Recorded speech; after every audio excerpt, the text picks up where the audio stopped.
day, another disappointment. As if these Karis movies couldn't get any worse. Now we have this one, the third one in the franchise, the third one in this Karis run, and it is so boring.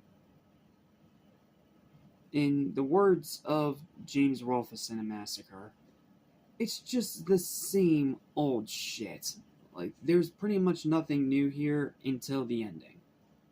The ending is literally the only good thing in this entire movie. That's literally it. Like, I don't even want to talk about the plot or anything because this movie sucks that bad. Now, is it as bad as Invisible Woman and Son of Dracula? No, not even close. But is it a good movie? Also not even close. This one is a mess. It's a very lazy, contrived, boring mess. So, I'm going to try my best to make this review quick. That way we can talk about it for as least amount of time as possible. And it can just go back in its sarcophagus where it belongs. What's up? What's happening? What's going on? Everybody, welcome back to Animation Station, research for anything and everything animation, including TV and movies. I am your host and monster fan, Jackson Small. Welcome back to 31 Days of Horror Monster-Mania. Here's The Mummy's Ghost. Another pointless, generic, lazy, tedious, unnecessary, just plain dumb Mummy sequel. Now, it's not the dumbest Mummy sequel. We're going to get to that one next one. But it's still one of the dumbest. You know why? Because this movie is just the exact same crap as the previous two movies. Some guy gives a priest promotion and control of Karis, and then Karis goes to try to find a mummy princess reincarnation, killing everyone along the way.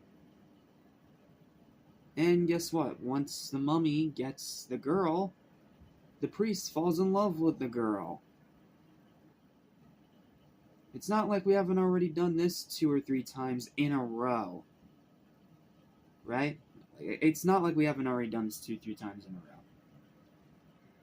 But apparently we haven't, because I still think that this is some new revolutionary thing.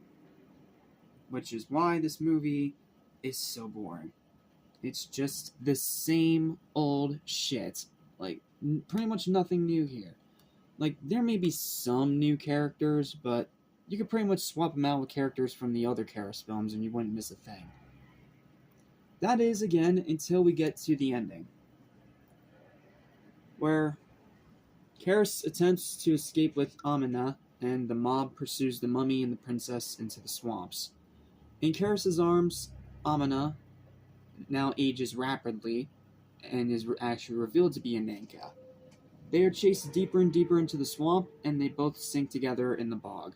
Tom's last anguished sight of Amina is that of a 3,000-year-old Egyptian princess as Karis and Ananka disappear under the water, finally together in death. Like, yeah, I'll give this movie credit, it had some balls for actually killing off the girl character this time, but what else is really noteworthy here? Pretty much nothing. Again, it's all the same old shit. It's all the same old, retired, recycled shit over and over. Like, sure, it may have atmosphere, it has a great ending, and maybe 1 or 2 moments of actually being decent, but so much of this movie is rehashed and lazy that you would not be mistaken if you thought it was a different movie, if you thought you were literally just rewatching the same movie again. Because you pretty much are, despite what the title may tell you.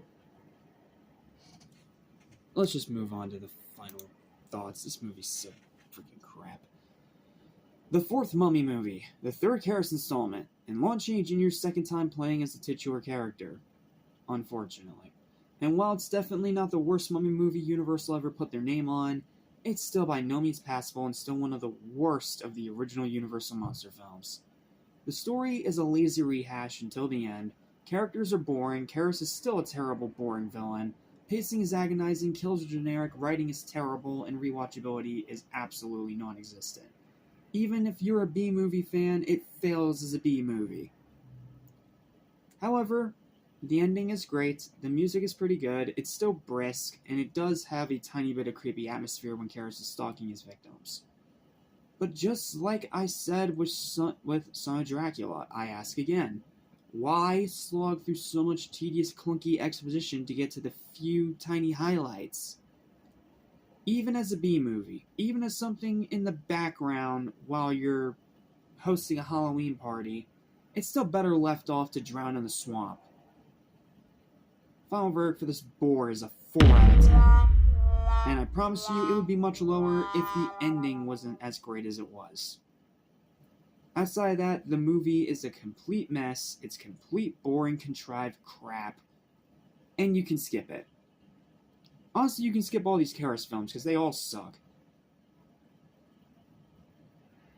But, that's all I've got for this one. Thank you guys so much for watching. Please don't forget to like, share, and subscribe for more videos like this almost every single day if you so desire.